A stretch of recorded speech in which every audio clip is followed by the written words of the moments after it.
এসো গল্প শুনি বাই প্রকৃতিলীনা চ্যানেলে আপনাদের স্বাগত। যারা গল্প শুনতে ভালোবাসেন তারা আমাদের চ্যানেলে চলে আসতে পারেন। এখানে আমরা নিত্য নতুন গল্প শোনানোর চেষ্টা করব আপনাদেরকে। আর যদি আমাদের গল্প আপনাদের ভালো লাগে তাহলে চ্যানেলটিকে সাবস্ক্রাইব করে বেল আইকনটিকে প্রেস করে রাখবেন। তাহলে নতুন গল্প চ্যানেলে এলেই তার খবর পৌঁছে যাবে আপনাদের কাছে। তাহলে আজকে আর দেরি না করে শুরু করা যাক আজকের নতুন গল্প। আজ আপনাদের কাছে নিয়ে আসতে চলেছি বনফুল অর্থাৎ বলাইচাঁদ মুখোপাধ্যায় রচিত সুলেখার ক্রন্দন। সুলেখা কাঁদিতেছে। গভীর রাত্রি, বাহিরে জ্যোৎস্নায় ফিনিক ফুটিতেছে।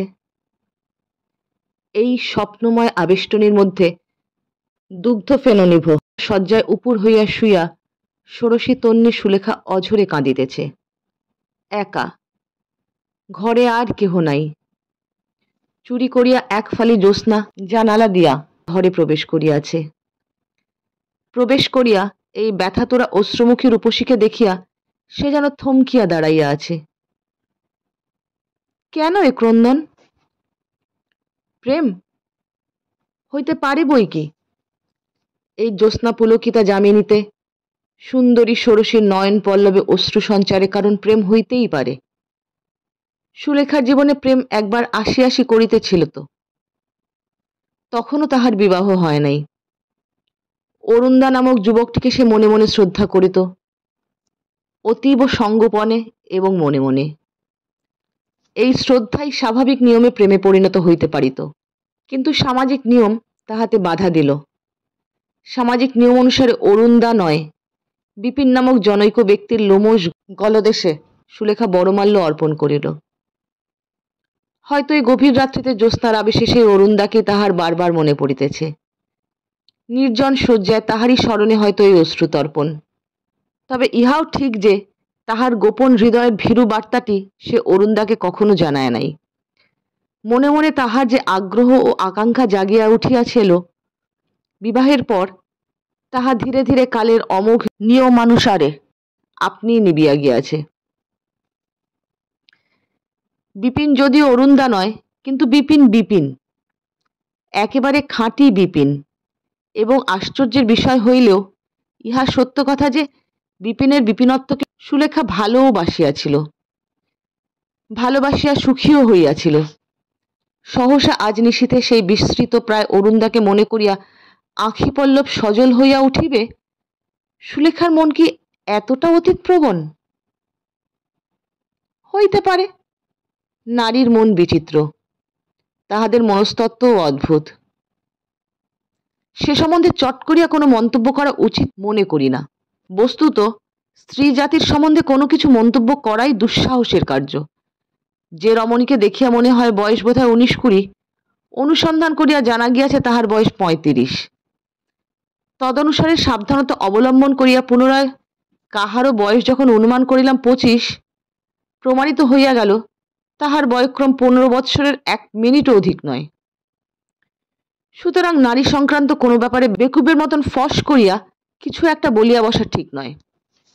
সর্বদাই ভদ্রভাবে ইতস্তত করা সঙ্গত। ইহাই সার বুঝিয়াছি, এবং সেই জন্যই সুলেখার ক্রন্দন সম্বন্ধে সহসা কিছু বলিব না, কারণ আমি জানি না। এই ক্রন্দনের শোভন ও সঙ্গত কারণ যতগুলি হওয়া সম্ভব তাহাই বিবৃত করিতেছি। গভীর রাত্রে একা ঘরে একটি যুবতী শয্যায় শুইয়া ক্রমাগত কাঁদিয়া চলিয়াছে, ইহা একটি ডিটেকটিভ উপন্যাসে প্রথম পরিচ্ছদের বিষয়ও হইতে পারে, কিন্তু আমরা বিশ্বস্ত সূত্রে অবগত আছি তাহা নহে। পাঠক পাঠিকাগণ এ বিষয়ে অন্তত নিশ্চিত হন। বিপিন এবং সুলেখাকে যতদূর জানি, তাহাতে তাহাদের ডিটেকটিভ উপন্যাসের নায়ক নায়িকা হইবার মতো যোগ্যতা আছে বলিয়া মনে হয় না। অরুণদার কথা ছাড়িয়ে দিলে সুলেখার ক্রন্দনের আরেকটি সম্ভাবনার কথা মনে হইতেছে। কিছুদিন পূর্বে সুলেখার একটি সন্তান হইয়াছিল, তাহার প্রথম সন্তান। সেটি হঠাৎ মাস 2 পূর্বে ডিপথেরিয়াতে মারা গিয়াছে। হইতে পারে সেই শিশুর মুখখানি সুলেখার জননীর হৃদয়কে কাঁদাইতেছে। শিশুটির মৃত্যুর পর সুলেখা দিন 2 ফিট হয়, ইহা তো আমরা বিশ্বস্ত সূত্রে জানি। চিরকালের জন্য যাহা হারাইয়া গিয়াছে তাহাকে ক্ষণিকের জন্য ফিরিয়া পাইবার আকুলতা কঠোর পুরুষের মনেও মাঝে মাঝে হয়। তাহা হওয়া কিছুমাত্র বিচিত্র নহে। ক্রন্দনের কারণ পুত্রশোক হইতে পারে, অবশ্যই হইতে পারে, কিন্তু আর একটা কারণ তো হইতে পারে। পুত্রশোক প্রসঙ্গের পর এই কথাটি বলিতেছি বলিয়া আপনারা আমাকে ক্ষমা করুন, কিন্তু সুলেখার ক্রন্দনের এই তুচ্ছ সম্ভাবনা আমি উপেক্ষা করিতে পারিলাম না। বিগত কয়েক দিবস হইতে একটি নামজাদা ছবি স্থানীয় সিনেমা হাউসে দেখানো হইতেছে। পাড়ার যাবতীয় নরনারী সদল বলে গিয়া ছবিটি দেখিয়া আসিয়াছেন এবং উচ্ছ্বসিত হইয়া প্রশংসা বাক্য উচ্চারণ করিতেছেন। কিন্তু বিপিন লোকটি এমনই বেরসিক যে সুলেখার বারংবার অনুরোধ করা সত্ত্বেও সে সুলেখাকে উক্ত ছবি দেখাইতে লইয়া যায় নাই, প্রাঞ্জল ভাষায় প্রত্যাখ্যান করিয়াছে। সুলেখা যাহা ভালো লাগে প্রায় দেখা যায় বিপিনের তাহাতে রাগ হয়। আশ্চর্য লোক এই বিপিন। কিছুক্ষণ আগেই সিনেমার লাস্ট শো হইয়া গিয়াছে। সুলেখার শয়নঘরের বাতারের নিচ দিয়াই সিনেমাতে যাইবার পথ। দর্শকের দল খানিকক্ষণ আগেই এই রাস্তা দিয়া সোল্লাসে হল্লা করিতে করিতে বাড়ি ফিরিল। হয়তো তাহাতেই সুলেখার সিনেমা শোক উথলিয়া উঠিয়াছে। কিন্তু সে একা কেন? বিপিন কোথায়? সে কি বেগতিক দেখিয়া এই গভীর রাত্রি কল্লোকার জন্য সিট বুক করিতে গিয়াছে? হইতে পারে। তরুণী পত্নীকে শান্ত করিবার জন্য মানুষ সব করিতে পারে, হোক না বিপিন লোমশ, সে মানুষ তো। তাহা ছাড়া বিপিন সুলেখাকে সত্যই ভালোবাসিত, ইহাও আমরা বিশ্বস্ত সূত্রে অবগত আছি, কারণ আমরা লেখকরা অনেক কথাই বিশ্বস্ত সূত্রে অবগত থাকি। সুতরাং এই ক্রন্দন সিনেমা ঘটতে হওয়া কিছুমাত্র অসম্ভব নহে, সবই হওয়া সম্ভব। বাস্তবিকই যত ভাবিতেছি ততই আমার বিশ্বাস হইতেছে সুলেখার ক্রন্দনের হেতু সবই হইতে পারে। এমনকি আজই সন্ধ্যাকালে সামান্য একটা কাপড়ের পাড় পছন্দ করা প্রসঙ্গে সুলেখার সহিত বিপিনের সাংঘাতিক মতভেদ হইয়া গিয়াছে। রূঢ়ভাষী পুরুষ মানুষেরা সাধারণত যাহা করে বিপিন তাহাই করিয়াছে। গলার জোরে অর্থাৎ চিৎকার করিয়া জিতিয়াছে। মৃদুভাষিনী তরুণীগণ সাধারণত যে উপায়ে জিতিয়া থাকেন সুলেখা সম্ভবত তাহাই অবলম্বন করিয়াছে, অর্থাৎ কাঁদিতেছে। কারণ যাহাই হোক ব্যাপারটা নিঃসন্দেহে করুন, রাত্রি গভীর এবং জ্যোৎস্না মনোহারিণী হওয়াতে আরও করুন, অর্থাৎ করুণতর। কোনো সহৃদয় পাঠক কিংবা পাঠিকা যদি ইহাকে করুণতমও বলেন তাহা হইলেও আমার প্রতিবাদ করিবার কিচ্ছু থাকিবে না। কারণ সুলেখা তরুণী, রাত্রি যতই নিবিড় এবং জ্যোৎস্না যতই আকাশ প্লাবিনী হোক না কেন, এ বিষয়ে খুব সম্ভবত আমরা একমত যে এই রাত দুপুরে একটা বালক কিংবা একটা বুড়ি কাঁদিলে আমরা এতটা আর্দ্র হইতাম না, উপরন্তু হয়তো বিরক্তই হইতাম। সুলেখা কিন্তু তরুণী, মন সুতরাং দ্রব্য হইয়াছে, এবং একথাও অস্বীকার করিবার উপায় নাই যে সুলেখার ক্রন্দনের কারণ না নির্ণয় করা পর্যন্ত স্বস্তি পাইতেছি না।